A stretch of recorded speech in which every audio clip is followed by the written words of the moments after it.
Hello folks, this is 2019 May June paper 2-3 and the question number is 4. This question is related to the chapter electric field. So this time the question is a bit tougher. So it says that two vertical metal plates in a vacuum are separated by a distance of 0.12 meters. So it's equal to D is equal to 0.12 meters.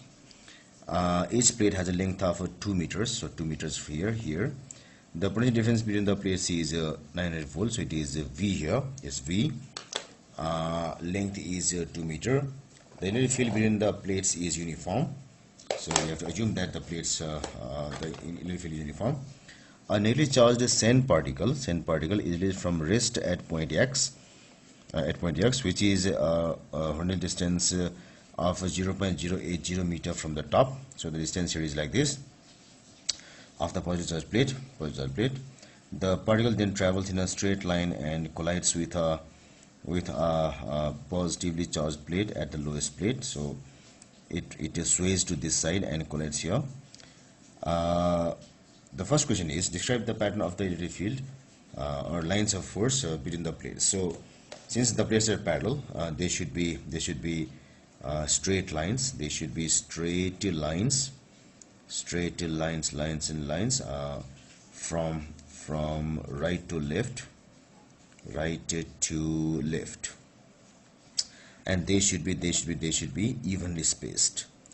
Is because the field is said to be uniform. In number B, it is asked that state the names of the two forces acting on the particle as it moves from X to Y. So we have to state two forces here. So one of the forces is the force of gravity. So force of gravity, or we can say it is simply the weight of the sand particle, and the other is the electric force here. So since it is negatively charged particle, it is attracted to this side. So the next is electric force moving the particle to the right. So now number C, by considering the vertical motion of the sand particle, show that the time taken for the particle to move from X to Y is 0.64. So by stating that the vertical motion, it says that we have to neglect the horizontal acceleration and force and just care for the vertical. And in the vertical, the value of A should be equal to simply G, because in vertical direction, the effect, the force responsible for effect on the charged particle is the force of gravity. So equal to G. So now we have S equal to ut plus 1 by 2 at square. It's all vertical here, vertical and vertical here, vertical. So S vertical is equal to, from here to here, S vertical is 2 equal to U vertical is 0. It's because it is raised from rest here, So it's a 0 into time plus 1 by 2. A vertical is G is equal to 9.81 into T square. So this gives us 2 into 2 by 9.81 is equal to T square, which gives me T is equal to, so if I do it in the calculator, T is equal to 2 into 2 equal to 4 divided 9.81. So the time becomes equal to 0. Sorry, let us see. It is so it is 0.40 is T square, and when I take its root here, so so this becomes equal to 0.63855 seconds. So when it rounded off into two significant figures, it is 0.64 seconds as required by the question. Now the next question is, which is question number D here, D. So in question number D, it asks us that calculate the horizontal component of the acceleration of the particle. So we have to find the horizontal component of the acceleration. So in horizontal direction, we have got the electric force here, So let us do it like this. So A horizontal should be equal to A H should be equal to force horizontal by the mass of the thing, and the force is equal to So let's do it like this. So we have to find here the horizontal component of the acceleration. So it's equal to a yeah. So the acceleration is equal to force h by mass of the body. Force h by mass of the body. Then what you can do here is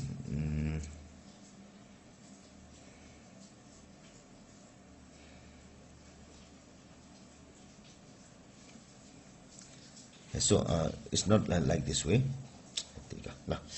So this can be found by considering the motion in the radial direction. So we have got sh is equal to 1 by 2 ah t square, and from here to here the value of the horizontal displacement is 0.080 meter. So it's equal to, or 0.080 is equal to 1 by 2 into ah into time is the same as before, which is same as before. The time is equal to 0.63855. So into 0.63855 square. So when I solve it, I will have, or this gives me t is equal to so this is square and divided 2 equal to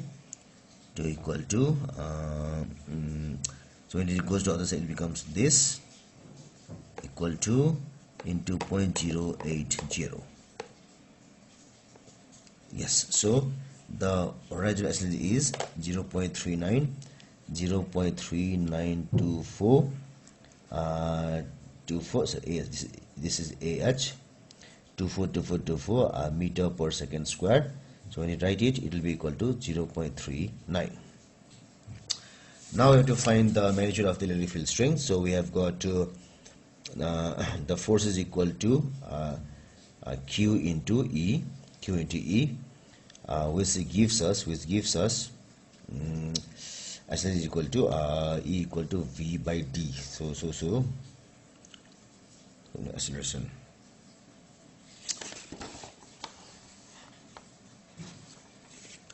So the first thing that we have to do here is, so E is equal to simply delta V by delta D here by delta D.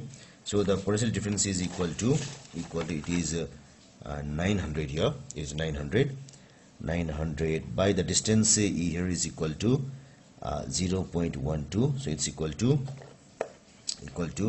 900 divided 0.12 is equal to, it is 7500. So 7500 Newton per coulomb. So it is 7500.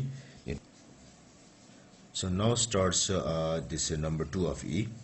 It says that the sand particle has mass m and charge q. Use your answers in D and E1 to determine the ratio q. So what we have is the electric force on the charged body is Fe is equal to q into E, and this force is also equal to mass of the charged particle into the acceleration it causes. Acceleration, which is the acceleration horizontal here. It's because the electric field is horizontal and it causes horizontal acceleration here. So from here, what I can have is Q by M. So by equating these two, Q by M is equal to AH by E, which will be equal to AH equal to 0.3924 and E is equal to 7500.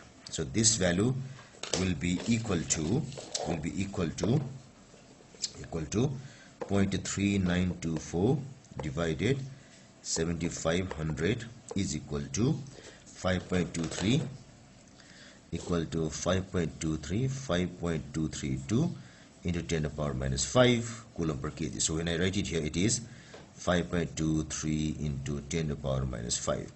So I have this scrap work because there is something wrong with my assumption during the rough work here. Now the last but not the least, question number F. It says that another particle has smaller magnitude of the ratio Q by M than the sun particle. Another particle here. The particle is also released from point X. So same process here, same process. For the movement of this particle, state the effect if any of the decreased magnitude of ratio on the vertical component and the horizontal component. So if we reduce this thing, it asks for the effect on vertical acceleration as well as horizontal. So let's be clear that the vertical is called by gravity. So changing this q by m does not have any effect here. It doesn't have any effect on the acceleration. So vertical has no effect. But in case of horizontal, if this thing is decreased, if this q by m thing is decreased, it means that the force also will decrease. So if this thing decreases, the force also will decrease, which means that the force, since the force is horizontal, the horizontal component of the acceleration should also decrease. So this should also decrease. So since it is only a statement, we don't have to explain it. So it's, if it needs explanation, we can say it as, if q by m decreases, the force also decreases, because force equal to QE we have. So if force decreases, then this value of acceleration also decreases.